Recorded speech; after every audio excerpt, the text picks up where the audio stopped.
The first book of Kings, chapter 4.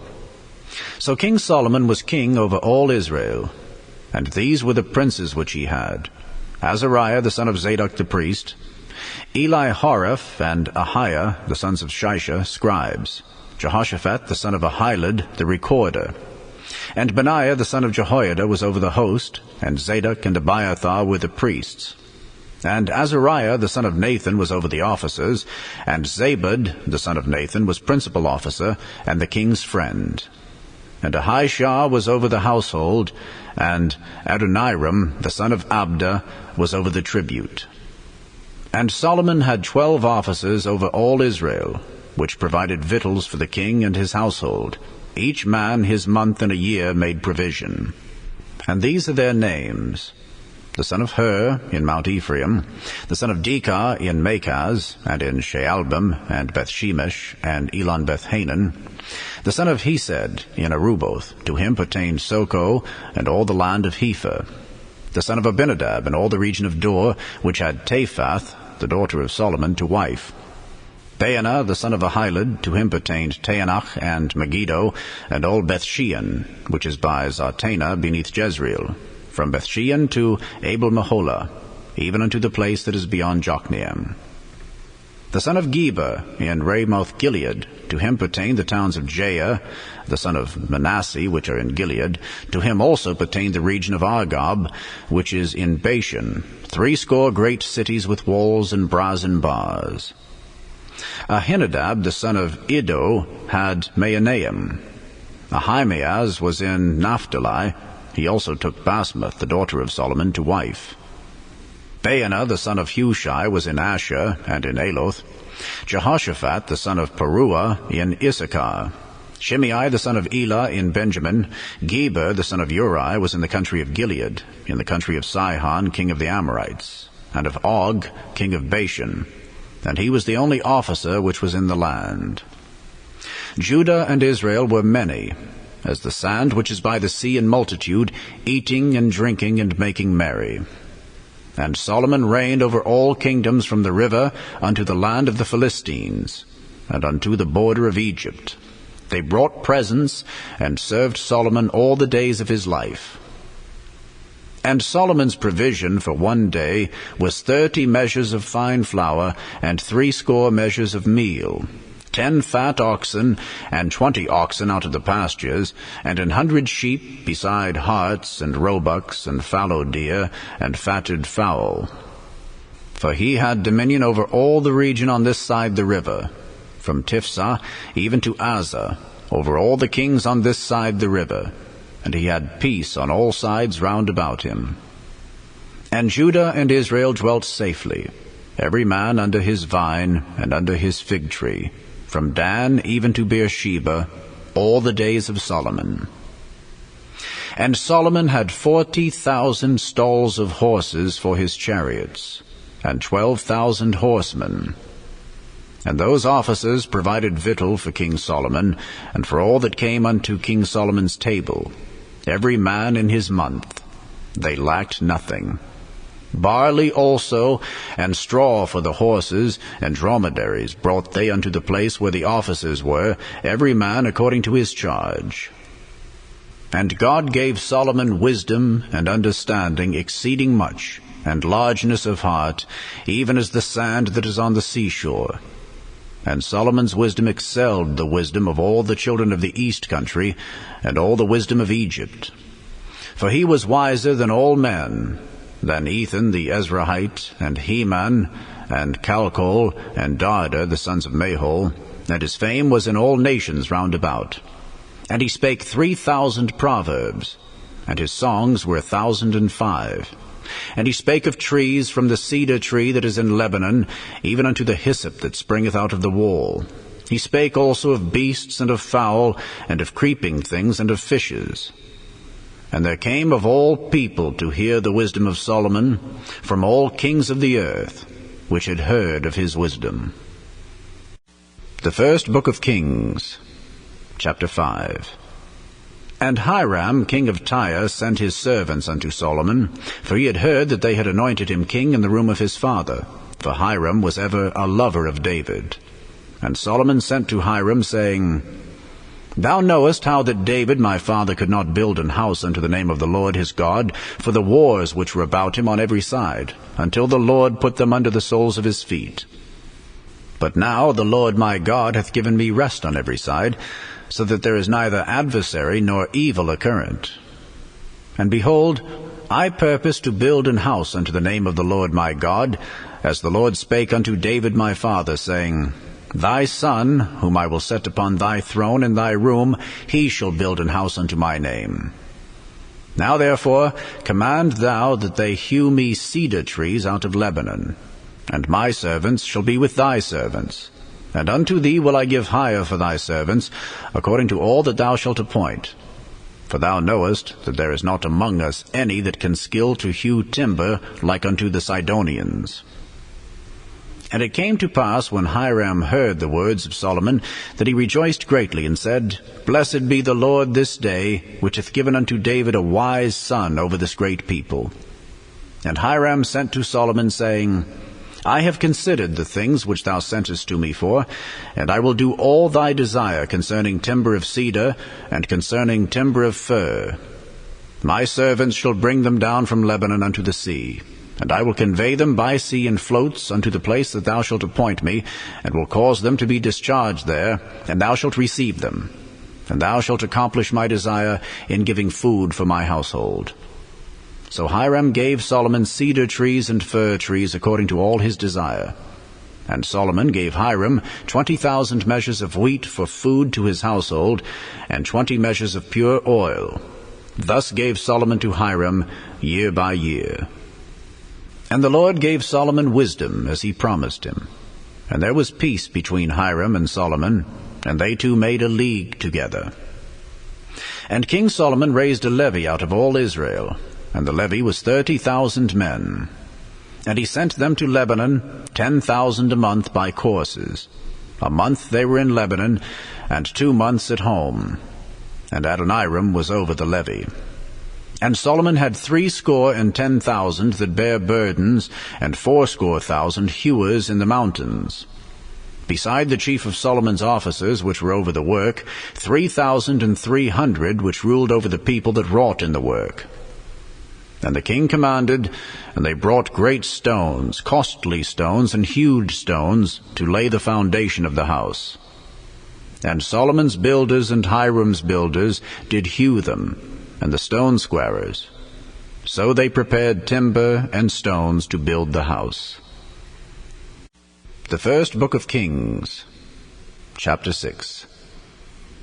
And it came to pass in the 480th year after the children of Israel were come out of the land of Egypt, in the 4th year of Solomon's reign over Israel, in the month Ziph, which is the 2nd month, that he began to build the house of the Lord. And the house which King Solomon built for the Lord, the length thereof was 80 cubits, and the breadth thereof 20 cubits, and the height thereof 30 cubits. And the porch before the temple of the house 20 cubits was the length thereof, according to the breadth of the house, and 10 cubits was the breadth thereof before the house. And for the house he made windows of narrow lights. And against the wall of the house he built chambers round about, against the walls of the house round about, both of the temple and of the oracle. And he made chambers round about. The nethermost chamber was 5 cubits broad, and the middle was 6 cubits broad, and the third was 7 cubits broad. For without in the wall of the house he made narrowed rests round about, that the beams should not be fastened in the walls of the house. And the house, when it was in building, was built of stone made ready before it was brought thither, so that there was neither hammer, nor axe, nor any tool of iron heard in the house while it was in building.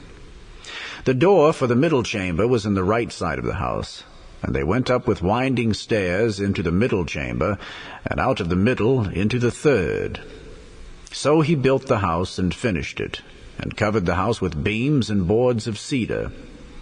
And then he built chambers against all the house, 5 cubits high, and they rested on the house with timber of cedar.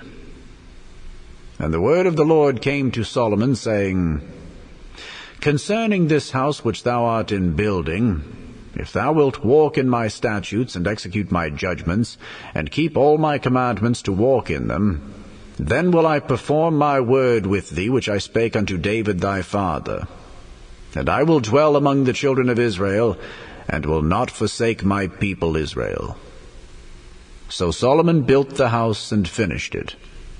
And he built the walls of the house within with boards of cedar, both the floor of the house and the walls of the ceiling. And he covered them on the inside with wood, and covered the floor of the house with planks of fir. And he built 20 cubits on the sides of the house, both the floor and the walls with boards of cedar.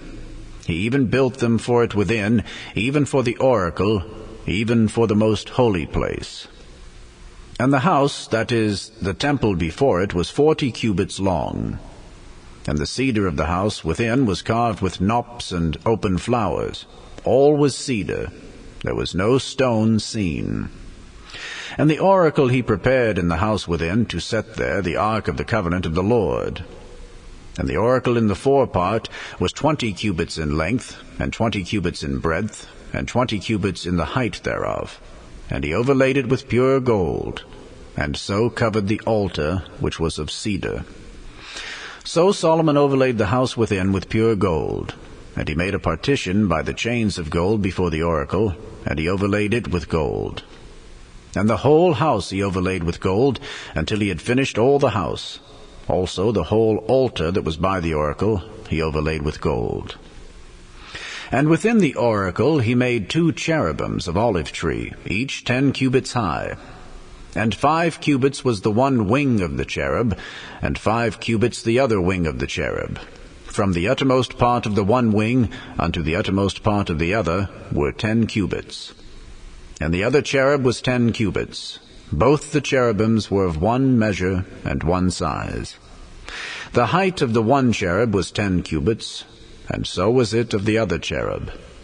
And he set the cherubims within the inner house, and they stretched forth the wings of the cherubims, so that the wing of the one touched the one wall, and the wing of the other cherub touched the other wall. And their wings touched one another in the midst of the house. And he overlaid the cherubims with gold. And he carved all the walls of the house round about with carved figures of cherubims and palm trees, and open flowers within and without. And the floor of the house he overlaid with gold, within and without. And for the entering of the oracle he made doors of olive tree. The lintel and side post were a 5th part of the wall.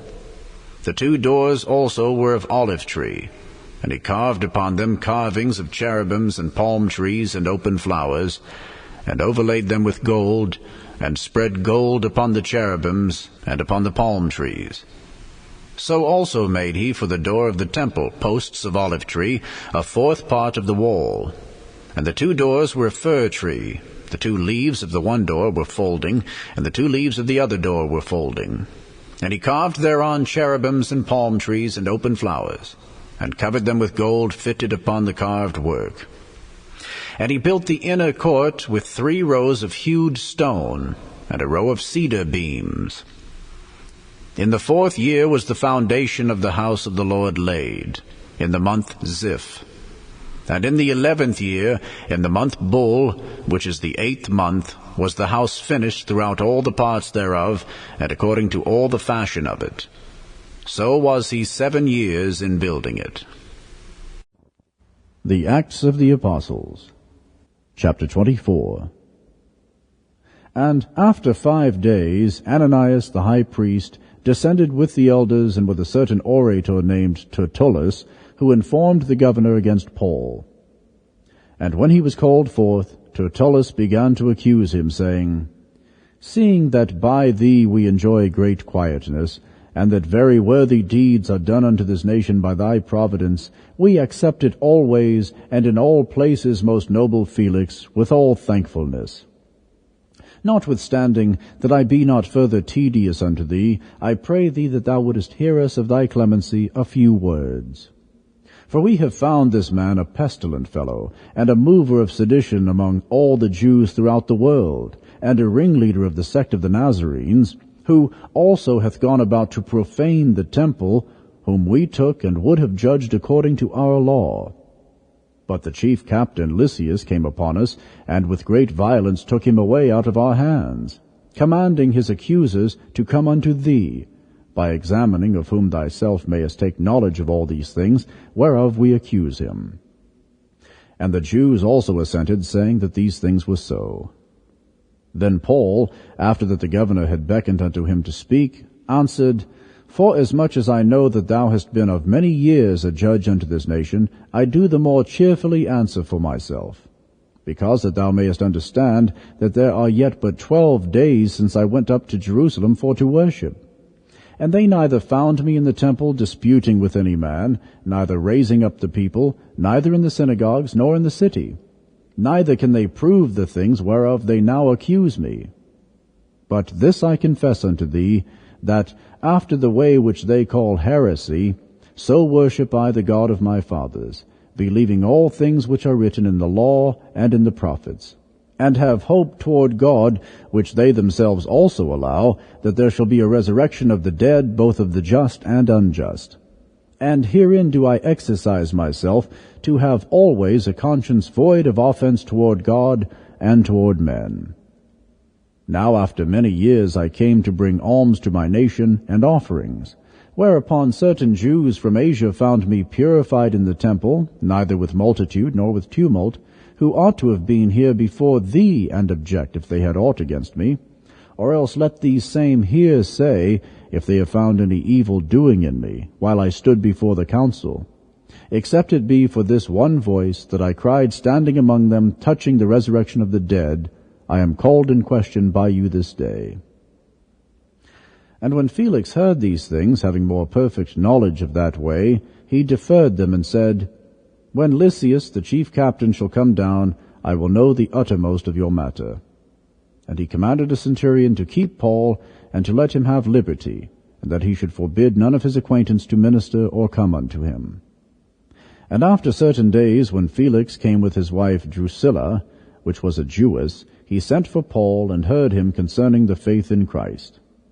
And as he reasoned of righteousness, temperance, and judgment to come, Felix trembled, and answered, Go thy way for this time. When I have a convenient season, I will call for thee. He hoped also that money should have been given him of Paul, that he might loose him. Wherefore he sent for him the oftener, and communed with him. But after 2 years, Porcius Festus came into Felix's room, and Felix, willing to show the Jews a pleasure, left Paul bound.